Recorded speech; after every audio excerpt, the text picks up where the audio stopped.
Hello, everybody. This is JD again, your presidential candidate for some of you out there for 2016. But you gotta write your state and tell him you want me, James D. Criveau, open parentheses, JD, close parentheses, as a presidential candidate on the ballot. But that's not what this video is about.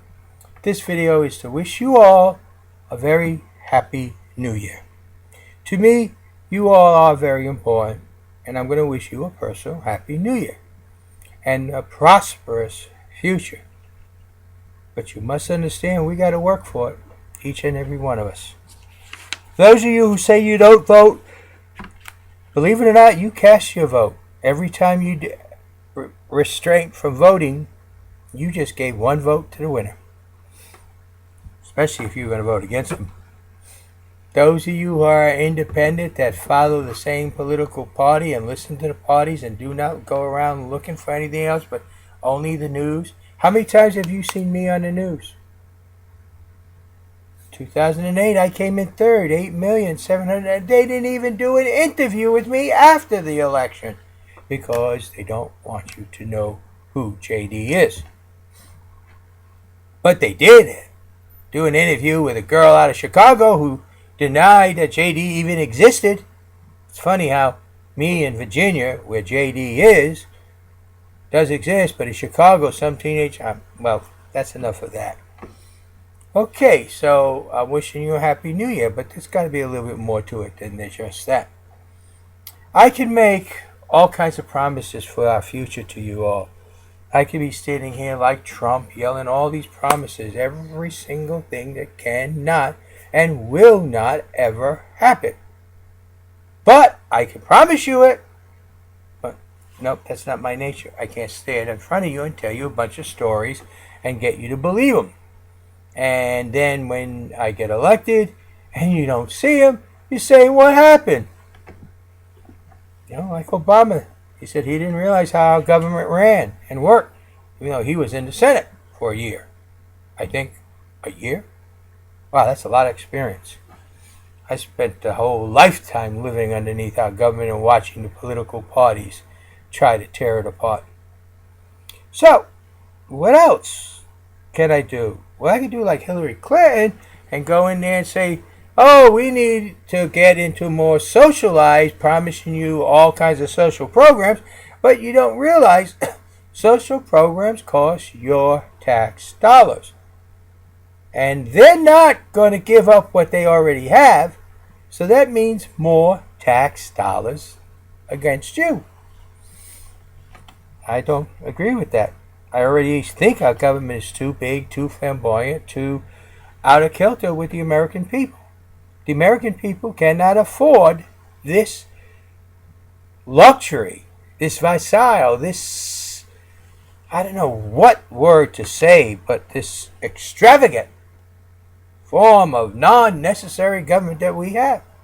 We can't afford it. Do you realize now with Obamacare, if you add in your insurance and everything else that's going around, probably 40% or more of your hard-earned money goes to the government, one way or the other. Pretty bad. And they're just looking to get more. Of course, I could stand there and tell you in foreign affairs, Trump's answer, destroy them all. Hillary Clinton's answer, destroy them all. Not much different, except for one uses the word regime change, other one uses the word blow them off the face of the earth. Okay? Now, I will admit with you that there is no such thing as a political solution to a terrorist group. First thing is, we must understand, a terrorist group is not a country. It's not. Quit treating it like something it's not. Treat it for what it is. Terrorist group is just that, a terrorist group. Now, ISIL's trying to establish its legitimacy by making a country, by taking territories from other countries. Once it can establish itself as a country, then it can fight for recognition in the UN and eventually become recognized as a nation. We have that going on right now between Jerusalem and Palestine. trying to fight Jerusalem, don't want to recognize Palestine. Palestine wants the UN to recognize, so it becomes a nation by legitimacy. We could do that. Or we could take a whole new different policy and allow each nation for the people of that nation. I mean, I'll be honest with you. I do not understand why the World Court has not brought charges up against Hillary Clinton for interfering with governments throughout the world. She has enough behind her to stand trial. I don't understand that. Trump, oh, I love to listen to his great ideas. First, he's going to build a wall from California to the Gulf of Mexico along the California-Texas border. That's going to keep illegal aliens out. Only problem with the wall is by the time he gets the wall from California to the Gulf of Mexico at the end of Texas, it's going to be full of so many holes underground that it might as well be Swiss cheese. And how many trillions of dollars is that going to cost you, the American taxpayer? Could make it look good. Oh, we got a wall there. Let's make it 200 feet tall. But it's doing absolutely nothing. Then what about we ought to, till Congress figures out what they're doing, anyone who's Muslim, not born in this country, who leaves this country, cannot come back into this country. Oh, that's nice. I think that's great. That's a great idea. Persecute a religious group. After all, wasn't our nation founded on religion persecution? Oh, no, it was the other way. The people who were coming to this nation were being persecuted, not the people being kept out. Oh. Now, I'm sorry, but I believe we have no right to persecute any religion in this nation, no matter what the religion is. We have the duty to be the example. Now, yes, the terrorists will try to sneak in, but you're worried about them sneaking in as Muslims when they could come right up through Canada and sneak in that way, and we couldn't stop them at all. There's nothing there to stop them. They can actually go to Canada, go on a vacation, go to the western part of Canada, walk across the border, and lo and behold, they are in this country. Ooh, maybe we ought to build a wall all across from the Pacific Ocean all the way to the Atlantic Ocean on our northern border. Hey, more money for Trump to spend of our taxes, right? See, we have to find solutions to these problems, and we got to find them together.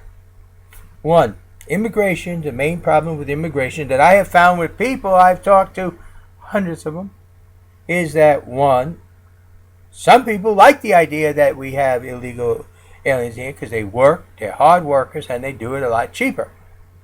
Other people don't like them because they're too much of a burden on our social programs. So you have the Democrats who don't like them because they're social programs, the Republicans like them because they are cheap labor. So that doesn't work out very well, does it? So bottom line is, but the Democrats can't talk against it because they are a socialist program that says that they're supposed to like them, so they got to like them. The truth is, they're people, hardworking people like anybody else, and they need to be respected. But to fix the problem is not to round them up, cage them in a cage, and then ship them back to their country of origin. To fix the problem is to fix what is the problem. And that is they're not paying taxes. So that needs to be fixed. Ooh, how do we do that? Quit taxing our ability to work and start taxing our ability to spend. Gosh, that is so expensive too, believe me. Here at the store, with flea market, we don't charge the sales tax, but we record all our sales, then we figure out total sales and pay the sales tax. So we actually pay the sales tax for our customers. And it gets expensive. Okay, now what else are we going to talk about? Well, freedom of religion we talked about. we've talked about the right of a nation to decide its future without the interference of our government. We should allow each nation to choose how they wish to be governed, how they wish their leaders to be, and we should accept it, and they should accept us. How to deal with terrorism. Terrorism understands one thing, terrorism. When the price becomes too tough or too much for them to pay, they're no longer terrorists because they can't afford to pay that price. You can't treat terrorists like a government because they are not a government. Now, what about your individual rights, privileges, and freedoms? You don't hear Trump talk. Oh, yes, you do hear him talking about it. He's willing to take away the rights, privileges, and individual freedoms of an innocent child. A child that's born in this country. He's willing to take away their rights completely because parents are illegal aliens. Or basically, the parents are not registered aliens. They got here illegally. But then if you go to the heritage of each and every one of us, you're going to find out that a good chunk of the Americans today have parents who are not legal. For example, on my mother's side, my grandmother was smuggled into this country. They went over after World War I. They bought her, cash on hand, brought her in the country, lied and said she was a cousin of the family. Boom, she was an illegal alien. My mother was the child of an illegal alien. I don't even know if my grandfather on her side was this. She might have been. So according to Donald Trump, we got to throw her out. No. We were built on a nation where most of the parents a while back were just that. Unregistered aliens in this country trying to build a future with their family. And their children are the firstborn of an American strain of patriotism. That's what I call it. So we got to protect. I said I will protect each and every citizen's right from the day they're born to the day they die. And I will do that. I will protect your privileges. I will protect your freedoms. And I will protect your rights. They're all written in the Constitution. You just got to know where they are. Then I talked to you about how government needs to realize they are the servants of the American people. Not the servant of the Republican Party, not the servant of the Democrat Party, not the servant of the special interest groups, not the servants of the rich, not the servants of organizations outside the country. They are to serve only you, the American people. No one else. That's it. Just you, the American people. They don't realize that. They say, oh yeah, we do. We serve you when it's time to vote. But actuality, after you vote, they don't serve you. They're more interested in what Europe thinks, what the Middle East thinks. Who can we remove from power? What war can we start? Where can we spend tax money that don't need to be spent? Because if we don't spend it, the people might want to get it back. Where can we do this wrong? Where can we do that wrong? Our government cannot figure its path or direction. Wait a minute. Path or direction. Who is to provide that? The president is to provide leadership. Leadership is path and direction. And accepting full responsibility for your decisions. Yes, that's my third promise to you. To provide leadership. Something that has not been in Washington, D.C. for a long time. Responsible, strong, positive leadership. Notice the first word, responsible. Anyone can get up there and order anything they want. Whether or not it's a responsible form of leadership is another story. But responsible, strong, positive leadership. Provide direction for the nation. And together, believe it or not, if I put one, bring your word in my first promise to Washington, D.C. Second promise, have Congress start serving you, the people. Third, provide that strong, positive leadership. Together, you and I can fix every single problem our nation has. But without you, I can't do anything. So, people, I'm wishing you all a very happy new year. And I hope that next year is a little more prosperous than the past. And I wish for you to think on this one resolution for your children, their future. Does the Republicans have somebody there? No. Does the Democrats have somebody there? No. Seems JD is the only one who's concerned about your children's future. Because he will defend the rights and privileges of every American from the day they're born to the day they die, no matter who they are. So, people, you all have a happy new year, and contact your states. Tell them you want James D. Criveau, open parentheses, JD, close parentheses, on your state ballot for the 2016 presidential election. You start doing that, things will start rolling. We will, the American people, get our government back in the hands of where it belongs. You, the people.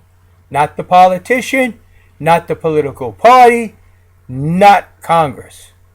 Our government belongs to the people and must maintain in their hand the control of the government. Thank you. Have a nice day. And Happy New Year to all of you. And I do hope you start realizing together you and I are the solutions to these problems we are facing tomorrow. Whereas the political parties and the politicians are the very problems that are causing us to have to face the problems of tomorrow. They are the reason those problems exist. We are the solutions to remove those problems. Thank you, Happy New Year, and the best of all I wish to each and every one of you.